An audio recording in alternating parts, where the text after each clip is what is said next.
ओम नमो भगवते वासुदेवाय। आज हम श्री गर्ग संहिता के विश्वजीत खंड का 18वां अध्याय सुनेंगे। इसमें हम सुनेंगे गया, गोमती, सरयू एवं गंगा के तटवर्ती प्रदेश काशी, प्रयाग एवं विंध्य देश में यादव सेना की यात्रा, श्री कृष्ण के 18 महारथी पुत्रों का हस्तलाघव तथा विवाह, माथुर, शूरसेन आदि जनपदों एवं नंद गोकुल में प्रद्युमन आदि का समाधान। तो ये शुरू करते हैं। श्री नारद जी कहते हैं, राजन, तदंतर श्री कृष्ण कुमार प्रद्युमन ने सैनिकों सहित गया में जाकर फल्गुन नदी में स्नान किया। फिर अन्य देशों को जीतने के लिए वहां से आगे को प्रस्थान किया। जरासंध को पराजित हुआ सुनकर उस समय अन्य राजा आतंकवश भ्रियात हो प्रद्युमन की शरण में आए और उन सब ने उन्हें भेंट दी। गोमती तथा पुण्य सलीला सरयू के तट पर होते हुए प्रद्युमन जी गंगा के किनारे काशीपुरी में आए। वहाँ पाशनिग्राह काशीराज शिकार खेलने के लिए गए थे, जो वहीं पकड़ लिए गए। काशीराज ने भी यह सुनकर कि प्रद्युमन की सेना विशाल है, उन्हें भेंट अर्पित की। राजन, तत्पश्चात बलवान प्रद्युमन अपनी सैनिकों के साथ कौशल जनपद में गए और अयोध्या के निकट नंदी ग्राम में उन्होंने अपनी सेना की छावनी डाल दी। कौशल राज नग्नजीत ने, जो तत्वज्ञानी थे, बहुत से घोड़े, हाथी, रथ और महान धन देकर शंबरारी प्रद्युमन का पूजन किया। उत्तर दिशा के स्वामी दीप्तम, नेपाल के राजा गज तथा विशाला नगरी के स्वामी वहीन, इन सब ने उन्हें भेंट दी।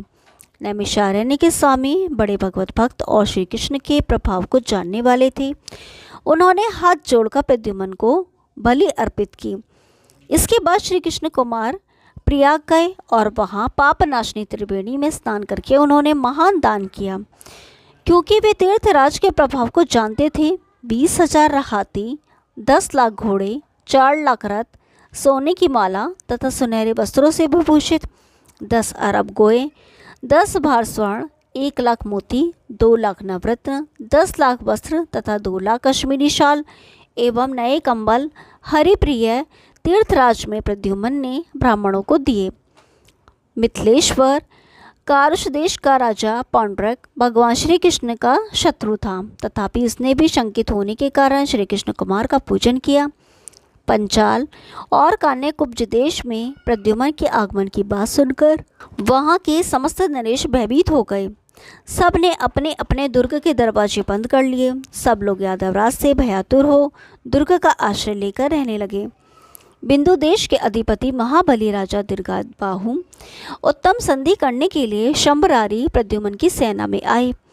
दीर्घबाहु बोले, आप सब यादवेंद्र दिग्विजय के लिए आए हैं, अतः मेरा मनोरथ पूर्ण कीजिए, इससे मेरे चित्त में संतोष होगा। जल से भरे हुए कांच के बर्तन को बाण से भेदा जाए, किंतु एक बूंद भी पानी ना गिरे और बाण उसमें खड़ा रहे, बर्तन फूटे नहीं। ऐसी जिसके हाथ में स्फूर्ति हो वह अपने इस हस्तलाघव का परिचय दे। जो मेरी इस प्रतिज्ञा को पूर्ण करेंगे उन्हें मैं अपनी कन्या ब्याह दूंगा। आप समस्त यादवें गण धनुर्वेद में कुशल हैं। मैंने भी नारद जी के मुख से पहले सुना था कि ये यादव लोग बड़े बलवान हैं। श्री नारद जी कहते हैं, राजन, राजा दीर्घबाहु की बात सुनकर सब लोग विस्मित हो गए। उनमें से धनुर्धरों में श्रेष्ठ प्रद्युमन जी ने भरी सभा में बिंदु देश के नरेश को आश्वासन देते हुए कहा, तथास्तु, ऐसा ही होगा। प्रद्युमन जी ने पृथ्वी पर 2 जगह बड़ा सा बांस गाड़ दिया और उन दोनों के बीच में अर्गनी की भांति एक रस्सी तान दी। फिर उस रस्सी में समस्त सत्पुरुषों को देखते देखते जल से भरा एक कांच का घड़ा लटका दिया। फिर उन्हें श्री कृष्ण कुमार ने धनुष उठाया और उसे भली भांति देखकर उसकी डोरी पर बाण का संधान किया। वह बाण टूटा और कांच के पात्र को छेदकर बीच में आधा निकला हुआ स्थित हो गया। एक ही ओर मुख और पंख दोनों दृष्टिगोचर होते थे।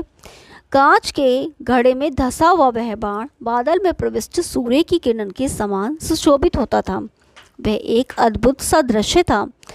त्रिकुश के फल की भांति उस पात्र के न तो टुकड़े हुए, न वह अपने स्थान से विचलित हुआ, न उसमें कंपन हुआ और न उससे एक बूंद पानी ही गिरा।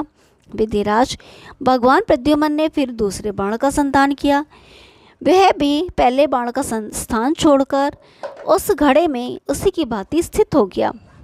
तदंतर सांब ने भी धनुष लेकर 5 बाण छोड़े। वे भी कांच पात्र का भेदन न करके उसमें आधे निकले हुए स्थित हो गए। तदंतर सात्विकी ने भी धनुष लेकर एक ही बाण मारा, किंतु सबके देखते देखते वह कांच का पात्र चूर चूर हो गया। यह सब देख समस्त यादव तथा दूसरे दूसरे सैनिक जोर जोर से हंसने लगे और बोले, बस बस, तुम ही इस भूतल पर कार्तवीर्य अर्जुन के समान महान बाणधारी हो। तुम्हारे सामने अर्जुन, भरत और रामचंद्र जी भी मात हैं, अथवा तुम त्रिपुरहंता रुद्र हो। द्रोण, भीष्म, कर्ण तथा परशुराम जी भी तुमसे हार मान लेंगे। तदंतर दूसरा पात्र लटकाकर धनुधारियों में श्रेष्ठ अनिरुद्ध ने उसके नीचे जाकर उसे गौर से देखकर हल्के हाथ से बाण मारा।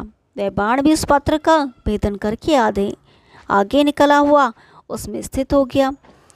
उस पात्र से 5 हाथ ऊपर आकाश में एक पत्थर लटकाकर दीप्तिमान ने धनुष उठाया और उस पर एक बाण का संधान किया। वह बाण भी पात्र के भी निचले भाग को भेदकर अनिरुद्ध वाले बाण को आगे छोड़ता हुआ ऊपर वाले पर्वत से जा टकराया और फिर वेग से उस पात्र में ही आकर स्थित हो गया। तथापि बाण वेग के कारण उस पात्र से एक बूंद भी पानी नीचे नहीं गिरा। बाण जब तक गया आया तब तक भी वह पानी की एक बूंद नहीं गिरी। तब यह चमत्कार देखकर सब वीर उन्हें बार बार साधुवाद देने लगे। तत्पश्चात भानु ने पात्र को अच्छी तरह देखा भाला, फिर सबके देखते देखते नेत्र बंद करके धनुष लेकर दूसरे बाण चलाए। उस बाण ने भी उस समय पात्र का भेदन करके उसे अधोमुख कर दिया और फिर तत्काल ही उसका मुख ऊपर की ओर करके वह उसमें आधा निकला हुआ स्थित हो गया। फिर भी बाण के वेग से एक बूंद भी जल नहीं गिरा और पात्र भी नहीं फूट सका। यह अद्भुत सी बात हुई। इस प्रकार कृष्ण के जो 18 महारथी पुत्र थे उन सब ने पात्र का भेदन किया, किंतु जल का स्राव नहीं हुआ।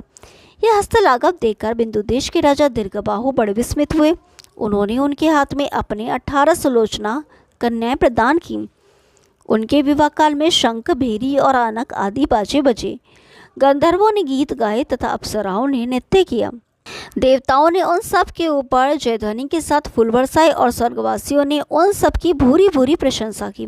राजा दीर्घबाहु ने 60,000 हाथी, 1 अरब घोड़े, 10 लाख रथ, 10 लाख दासियां तथा 4 लाख शिविकाएं दहेज में दी। यदुकुल तिलक प्रद्युम्न ने वह सारा दहेज द्वारकापुरी को भेज दिया। तत्पश्चात दीर्घबाहु की अनुमति ले प्रद्युम्न निषद देश को गए। मैथिल निषद के राजा का नाम वीरसेन जीत था।